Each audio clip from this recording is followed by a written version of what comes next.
The American campaign against North Vietnam's transport system began on April 3, 1965.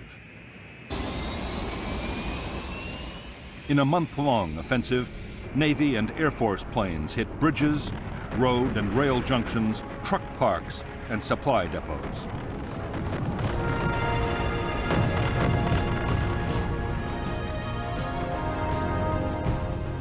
For the Americans, one of the most important targets was the Ham Rung Bridge across the Song Ma River. The bridge was a choke point for troops and supplies moving southwards.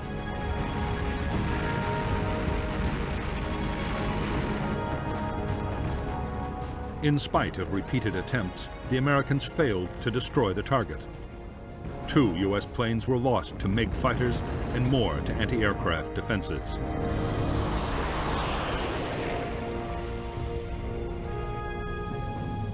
Although the bombing was meant to damage the North Vietnamese military transport system, it also had political aims. It was supposed to pressure the North to stop supporting NLF guerrillas fighting in the South.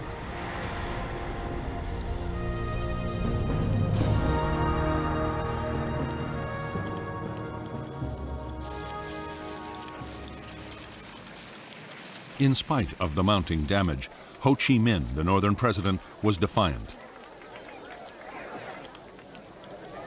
In South Vietnam, the NLF were doing well on the battlefield. South Vietnamese government forces were on the defensive.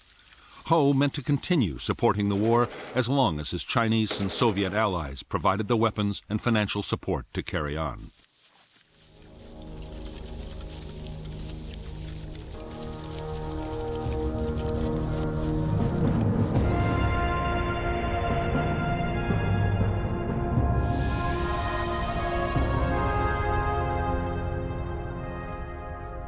North Vietnam's war materials from the Soviet Union and China came overland by rail or by sea into the major ports of Haiphong, Hon Gai, and Cam Pha.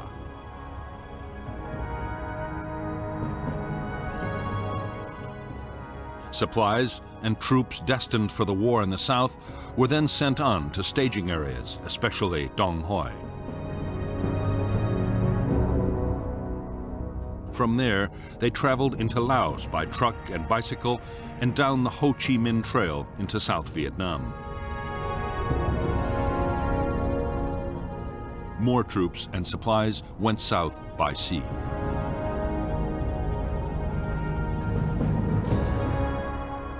American aircraft had already attacked junctions, bridges, troop staging areas, and supply depots vital to the North's supply effort.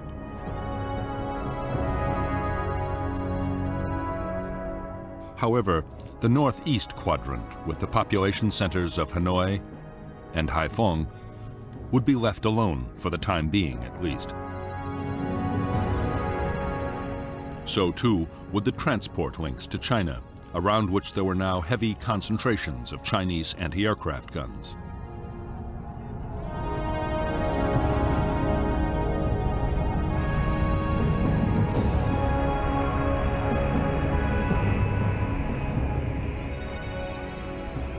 As the Rolling Thunder campaign continued, opposition to the bombing grew in the United States and around the world.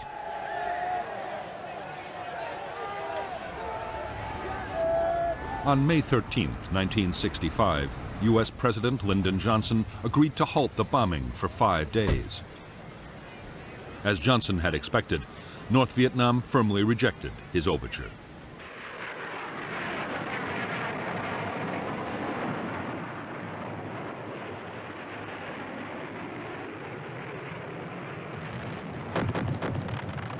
In the months that followed the bombing pause, Rolling Thunder attacks were steadily intensified. Transportation was still the top priority, but the list of targets approved by the White House was steadily broadened. The planes also began to range further north than before.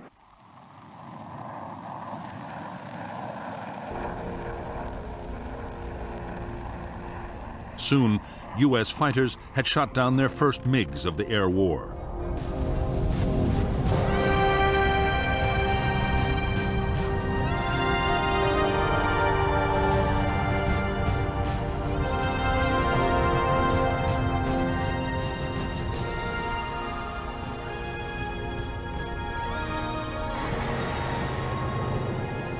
By July 1965, a ring of Soviet-supplied surface-to-air missile batteries surrounded key sites in North Vietnam.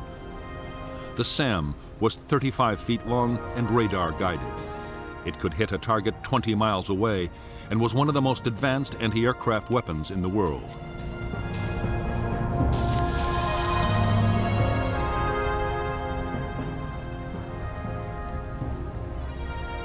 If the SAM's warhead detonated anywhere within 200 feet of an aircraft, it would almost certainly bring it down in flames.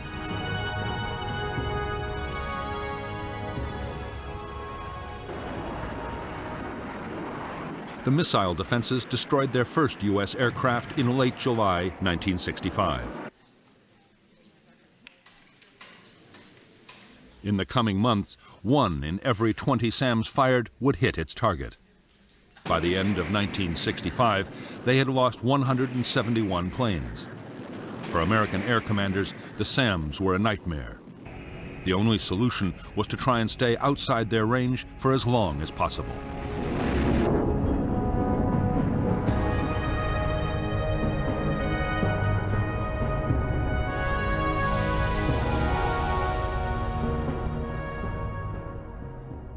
American aircraft were now attacking some carefully selected targets inside the northeastern quadrant of North Vietnam.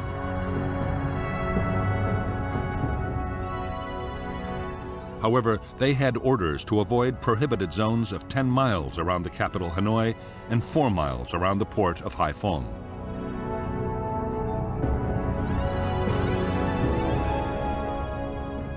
In bigger zones around both cities, attacks were severely restricted, and the aircraft also had to stay out of a buffer zone along the border with China.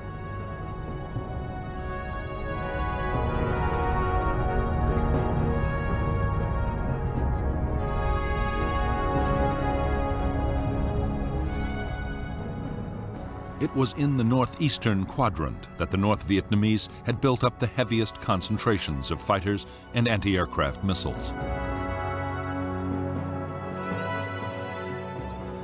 The Americans knew the operating ranges of the MiGs and the SAMs. Attacking aircraft took elaborate measures to avoid them until the last possible moment.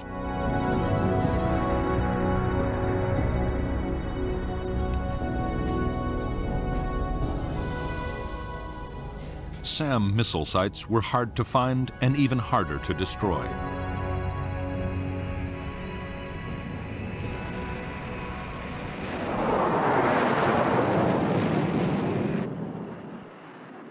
To make the problem worse, those inside prohibited zones around Hanoi and Hai Phong could not be attacked at all. It would be months before the restriction was lifted.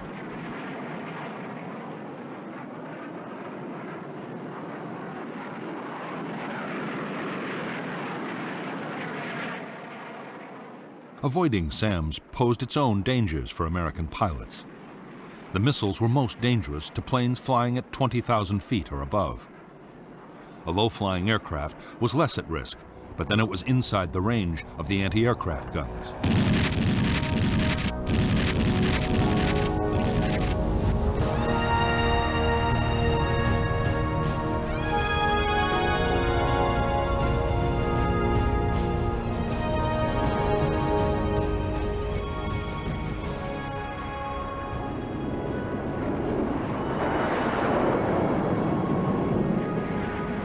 By this time, North Vietnam's MiG fighters were being sent into battle whenever the odds seemed in their favor. Always they fought under strict control from the ground. Their tactics were to approach from behind and above the Americans and then mount a sudden ambush.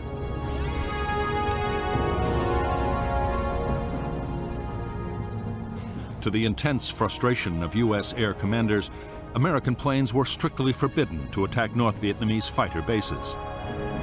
The fear in the White House was that Chinese or Soviet advisors might be killed, provoking retaliation.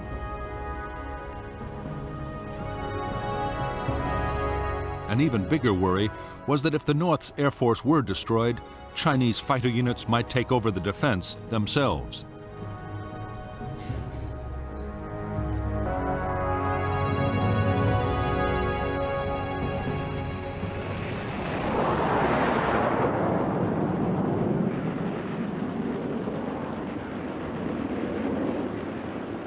By September 1965, MiGs had destroyed 11 U.S. aircraft in combat, but more than 20 MiGs had been shot down by American planes. Nearly 2/3 of the whole North Vietnamese fighter force was gone. In October 1965, General Giap, the North Vietnamese defense chief, was forced to order the 921st Fighter Wing to cut back combat operations.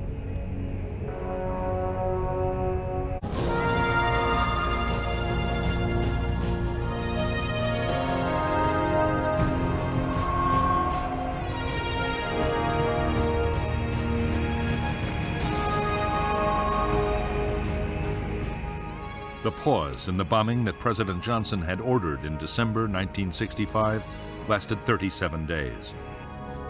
When the bombing restarted, it had coincided with appalling weather. North Vietnam was given a priceless breathing space in which to boost its defenses.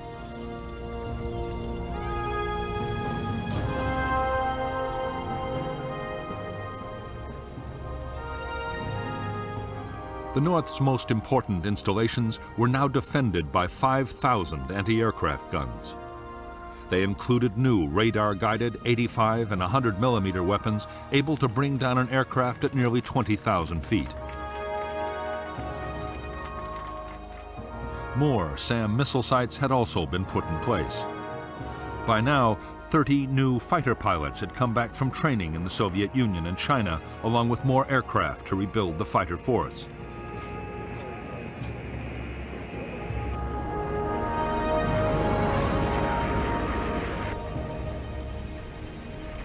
American aircraft losses were now 20 a month over North Vietnam.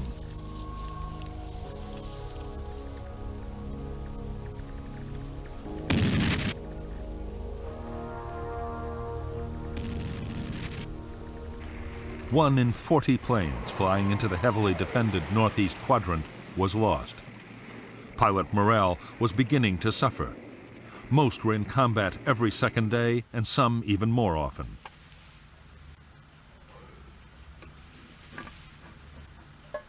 Realizing that dangerous problems were developing, the Americans moved to send more carrier pilots to Southeast Asia. They also overhauled the supply system.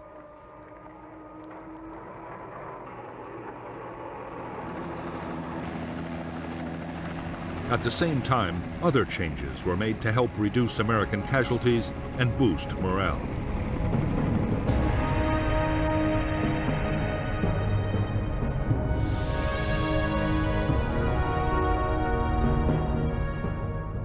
In April 1966, Yankee Station and the carriers of Task Force 77 were moved nearer to North Vietnam.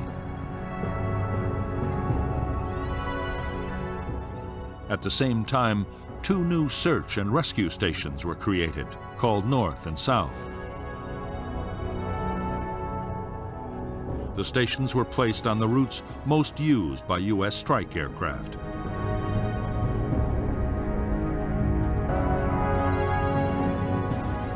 Up to now, U.S. Air Force and Navy planes had taken turns to hit different areas of North Vietnam.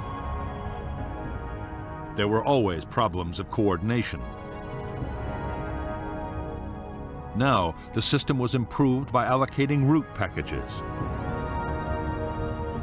Route Package 1 was given to Military Assistance Command in the South as part of the war on the demilitarized zone.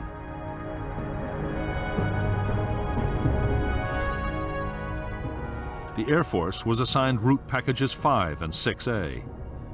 The Navy concentrated its efforts on the route packages nearer the coast.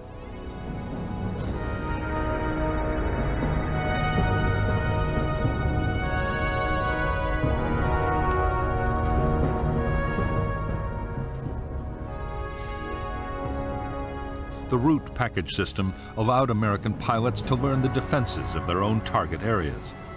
Combined with the area's search and rescue operations, it did help save pilots' lives, but did little to reduce aircraft losses. In May and June 1966, 18 planes were shot down. 7 pilots were picked up by the search and rescue forces.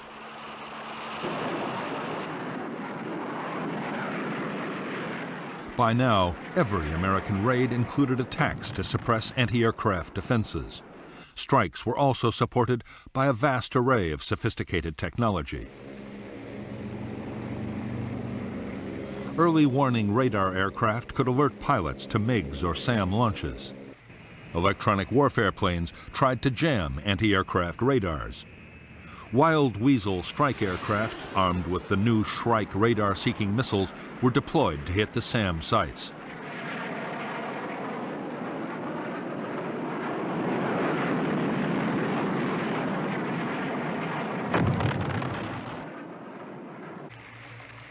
The Americans also had a new and formidable attack aircraft. The A-6 Intruder had the world's most sophisticated electronic navigation and targeting systems.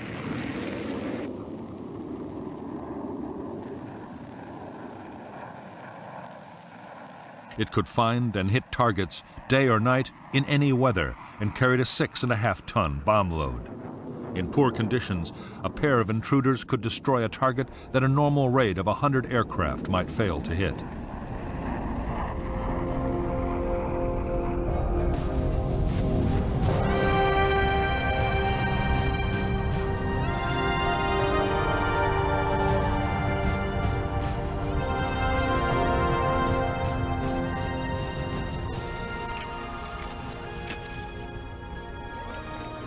More than a year after Rolling Thunder had begun, North Vietnam's leaders were gaining confidence. The bombing had unified the North Vietnamese people.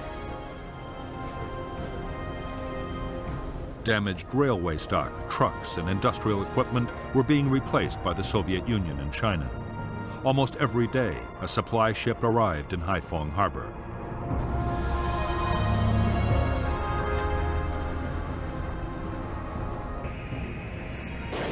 The Soviet Union had also supplied new advanced fighter aircraft, bringing the number of North Vietnamese planes to 70. The MiG-21 all-weather interceptor was able to fly at twice the speed of sound and was highly maneuverable.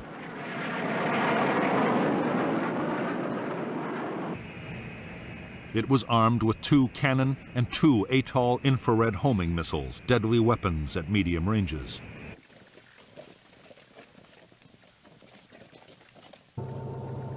In spite of the American bombing, the North Vietnamese had actually increased the flow of men and supplies to the southern battlefield. Destroyed bridges were bypassed by pontoons and fords, and trucks moved mostly at night.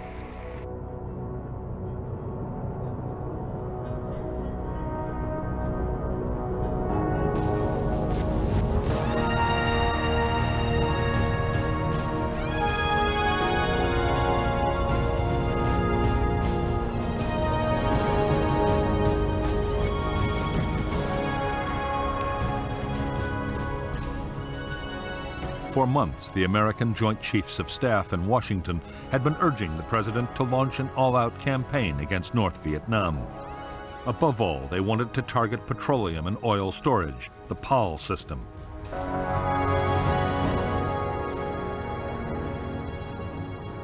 U.S. commanders were confident that an offensive against PAL targets would deal a crippling blow to the North Vietnamese war effort.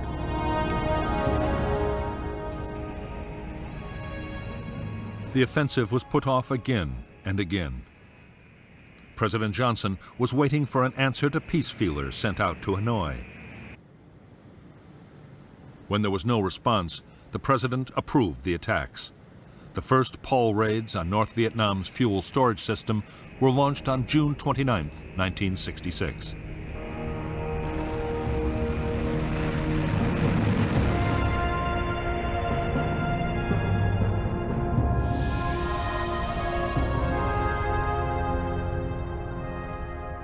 North Vietnam had 13 major oil storage facilities.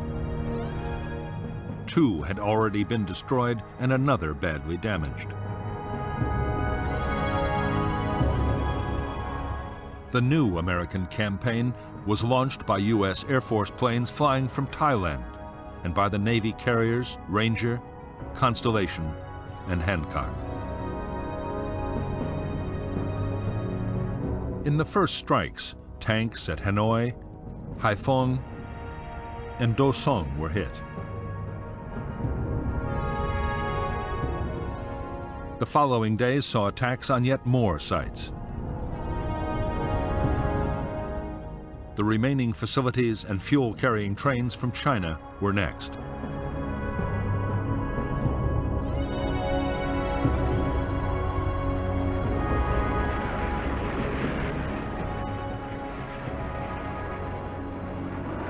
The American attacks were completely devastating. The North's biggest facility at Haiphong was totally destroyed. Smoke from the burning tanks reached 20,000 feet into the sky.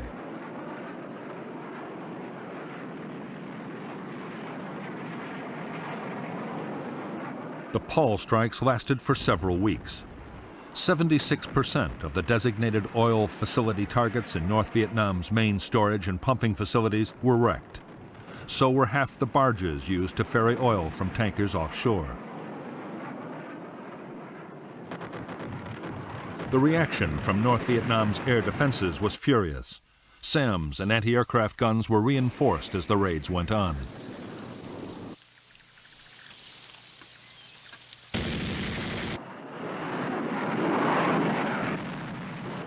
The MiGs, flying from airfields still off-limits to U.S. bombs, could attack at will. American losses were heavy.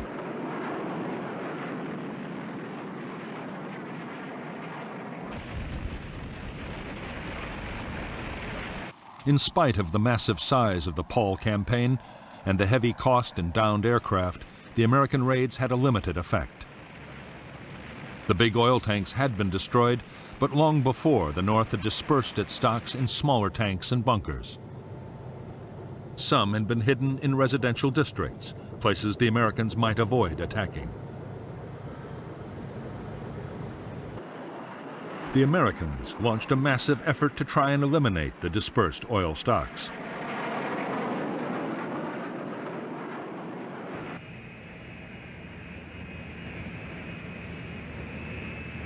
After heavy losses of planes and men, they had destroyed only a fraction. North Vietnam still had more than enough to supply its own needs and the needs of the trucks supplying the southern battlefield.